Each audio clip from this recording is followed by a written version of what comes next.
Hi there, my name is Oliver. I work for the University of Bedfordshire in England, and I've been asked to answer some questions about pheromone parties.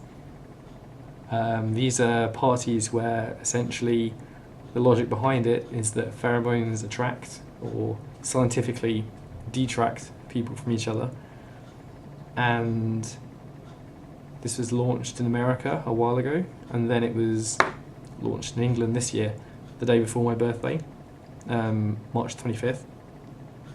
And then they had a follow-up party in July. So, just in case you don't know the format of the parties, you go along to the party with a shirt that you've slept in for 3 days previous to going to the party. And then you put your shirt in a Ziploc bag, and you put your shirt in a pile with other people's shirts. Each bag has a number on it, and throughout the night people take photos. The photos go up onto a projected screen on a wall, and if you see somebody with your number being held up, then apparently that's your cue to go and talk to them. So I've been asked some questions about my experiences with the pheromone party, and I'll just tell you a bit about my own thoughts on it all. So, first question, what surprised you most about the party? So, what surprised me most about it was, I guess, how few guys there were, at least initially. When I went along and I was waiting outside, it seemed like I was the only man there, and the event itself had been booked up very quickly for women tickets. So the girls' tickets, these sold out almost immediately, and then men tickets eventually sold out, but much slower.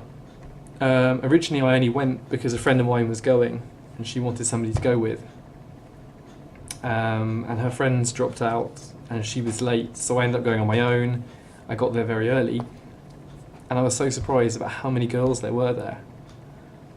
Eventually more guys turned up later, and I think the numbers evened themselves out. But yeah, I think the gender imbalance was one of the most surprising things, because, you know, there are many events where guys are the only people who end up going to an event more than the women. I mean, men and women will go, but often prices can be raised for men for many events because many of them may want to go to meet single females more than women would. I don't know, that's just how a lot of things are. So what rules were there? So there weren't really many rules, actually. I think the main rule was that you turn up with a shirt that you've been wearing for 3 nights. There was no rule to this except a suggestion that you wear it for at least 3 nights so that it gets your pheromonal scent. But to be honest, I found that a lot of shirts were quite scent free, so I didn't really think that that was enough time. But still, that's the only rule. Other than that, there was nothing. I mean, there was etiquette, I guess, that, you know, you go there, you smell a shirt, you put the shirt back in a bag, and then you smell coffee beans just so that you get the aroma of the shirt taken away, like a palate cleanser, like having something after champagne or wine and then the next wine. Not that pheromones are wine, but anyway, so people kind of did this and they stuck to that quite well, but there was no rule per se. There was no rule that you had to talk to somebody who held up your shirt. And actually, maybe this differs in America. I get an idea that in America, maybe the pheromone parties are taken maybe more seriously as a dating event. In the UK, maybe some English bar culture comes into play. So you would have typically a bar where people get a bit drunk, and then that's kind of how it ended up being. I don't know if many people hooked up as a result, but there was no rules in place for this really. Hot and cold environment. Okay, so it was held in a bar, and the bar was, I guess, normal. I mean, it's March, and March was quite warm this year. July was kind of warm as well, maybe a bit cold actually. But the bar itself was fine, you know. Actually, maybe it's quite warm because there were a lot of people there. So maybe it got quite hot. I can't remember. Or do you mean the kind of how the people were, if they were warm and friendly? I think a lot of people, I'll answer this one even if it's not a question. So I think that people were quite friendly. Very easy to talk to, because the point of the whole pheromone party thing is it's a dating thing, I guess. So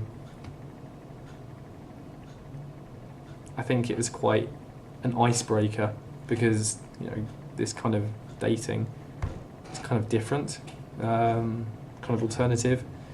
So people have that to talk about, and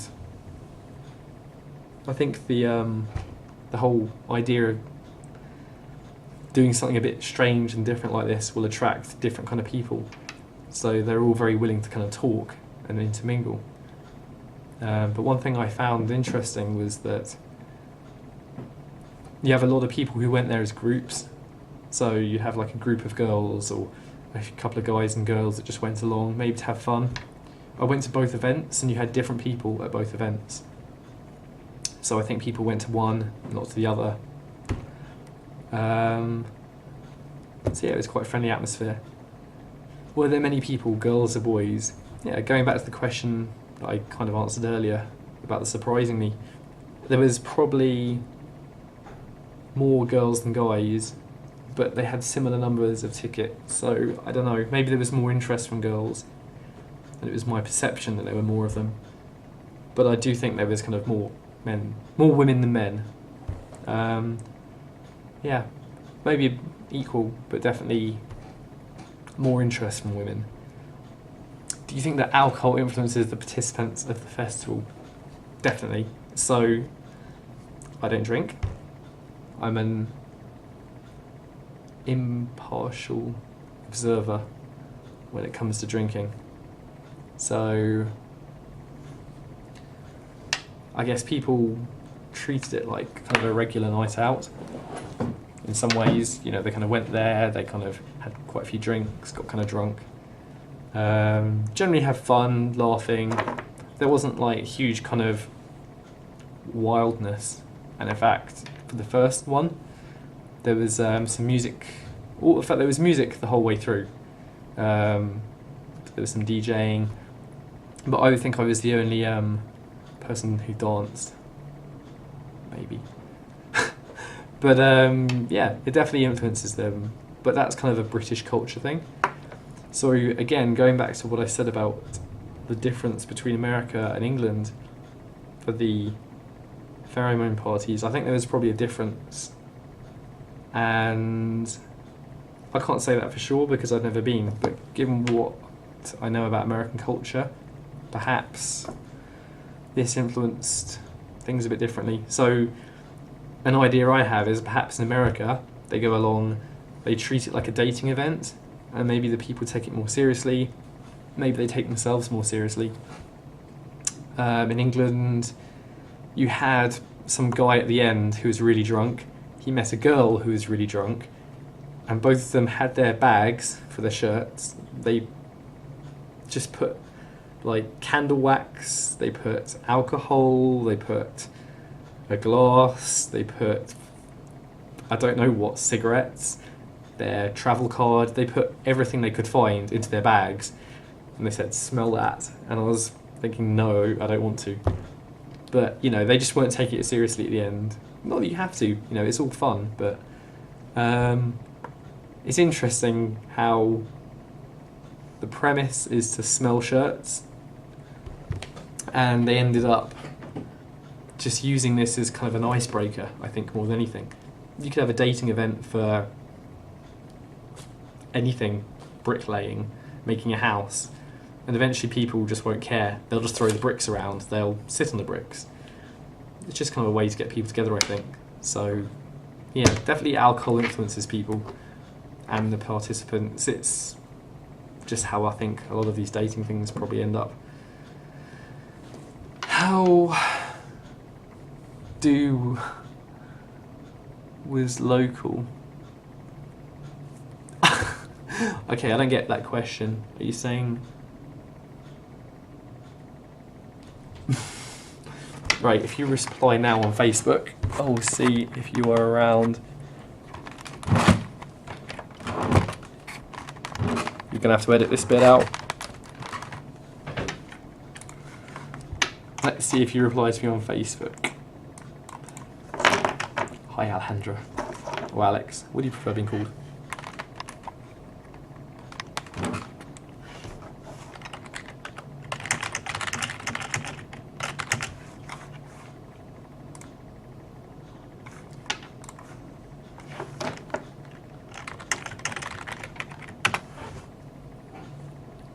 I'll come back to that question.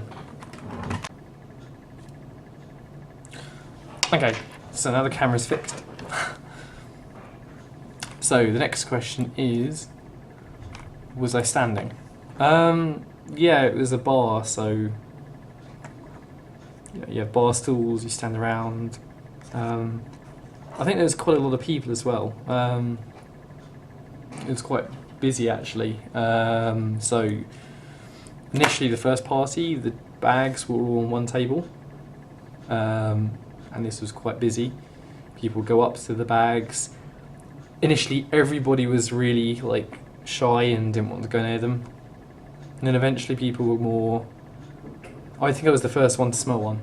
So eventually after that, people kind of like went up and then they kind of got their bags and they went away to another table with them. And, you know, people got their confidence and went off like that. The thing I noticed more is going back to the thing about the kind of the fun aspect where people stop taking it too seriously. You might be able to see from some of the photos, people were going up in groups and smelling them, and people were going up in, you know, taking like 3 or 4 bags and just like posing with them. And I think that eventually people kind of don't really take it too seriously, but yeah, it was fun. Some things that I would change. Oh no, is there anything to improve? Yeah, so there's a lot that I think you can improve on. I think one of the things is maybe not the location, but maybe the audience. So initially you'd have, in America, I'm not kind of sure the kind of people you would have, but maybe in the UK, so far it's been hipsters. I don't really know if you know much about hipsters. Maybe Spain has them as well. America has them, I guess. So a lot of beardy guys, a lot of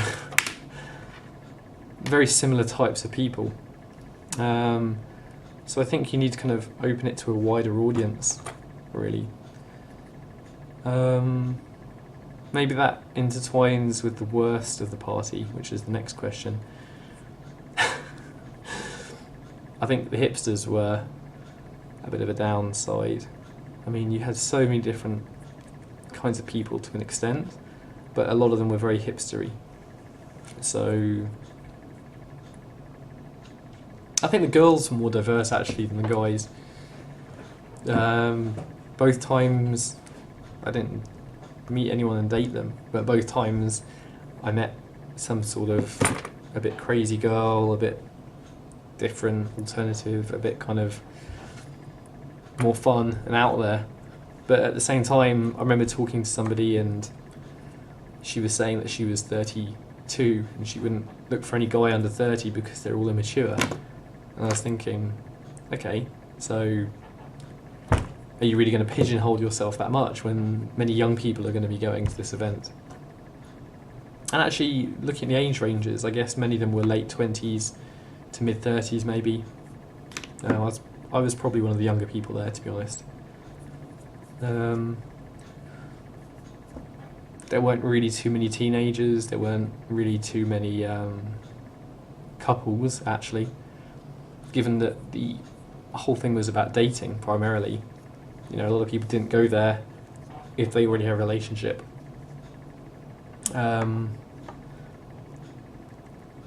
Were there gays? I think there may have been.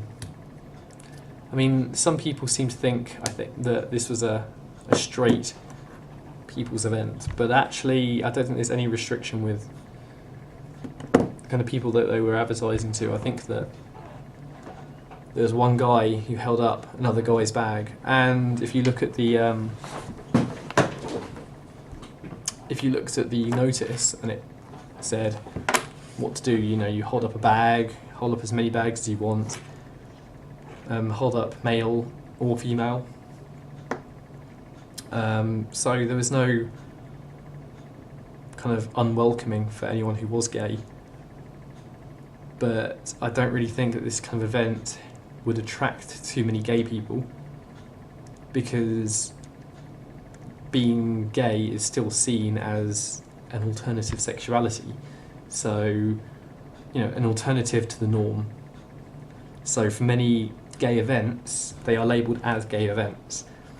And the people who a gay person might want to date, they would look for at probably a more exclusively gay event. So I think that the pheromone parties aren't somewhere that you would go to find gay people. But nevertheless, they still might go anyway. And I think that's it from your questions. Overall, I probably would go to another one. It was quite fun in a way, it was different. I don't really have any expectations from the event because, you know, I've never kind of gone dating to meet anybody, not in any way. But it was one of those things that a friend had brought me along to. I thought this is a bit different. And I had fun, so I'll probably look at going to another one because, you know, I made friends with the organiser, she seemed quite cool. And it's always fun to see people doing different things, very random things.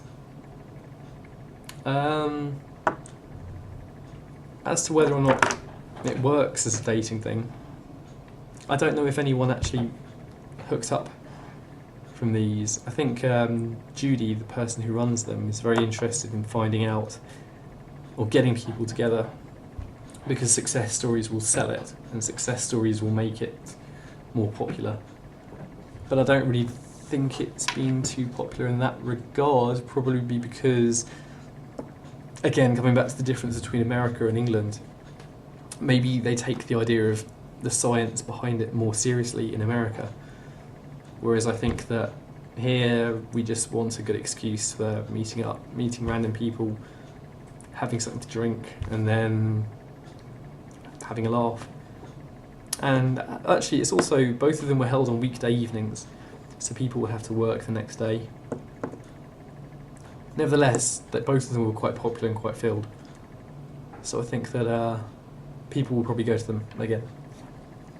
But as for the science behind it, it kind of sounds more romantic than I think it really... I think there's more romanticism behind science. I think the scientific line on it is that pheromones, if you are attracted to somebody, if you are unattracted to somebody because of their pheromones, this is probably because of genetics. So if you have similar genetics to somebody, you won't be as attracted to them, which is how nature wants us to be. So rather than being attracted to somebody because of their pheromones, I think you are less attracted because of them. Apparently pheromones are subliminal, but you know, many of the shirts, they smell like brand new clean shirts, or a lot of the guy ones, they smell very deodoranty, like they just spray lots of Axe on or something. I think a lot of the women's shirts smelled really, really clean, and there was very little I could get there. I think when I was smelling them, I was kind of imagining, you know, smelling someone's shirt and then getting like a feeling of comfort, so you could kind of cuddle the shirt. But I think they were all quite clean. What can I say? London girls are clean. But that being said, I don't live in London. I came from quite a long way, but you know, I'm a bit different from other people who went, I think. And if you're interested as well, the BBC article on the pheromone policy, there is a video, and I went along and the BBC crew were saying, hey, do you want to do this? So yeah, I answered some of their questions as well. And then the next time there was another magazine, another news station. I think a lot of people are quite interested in this. Anyway, I hope that helps a bit and answers some of your questions. Sorry about the camera and lighting maybe, but keeps falling down. Anyway, so yeah, that was my pheromone party experience. Let's just see if you replied to my Facebook message. Nope, you haven't. Anyway, if you got any more questions, just let me know, and yeah, hope it helped.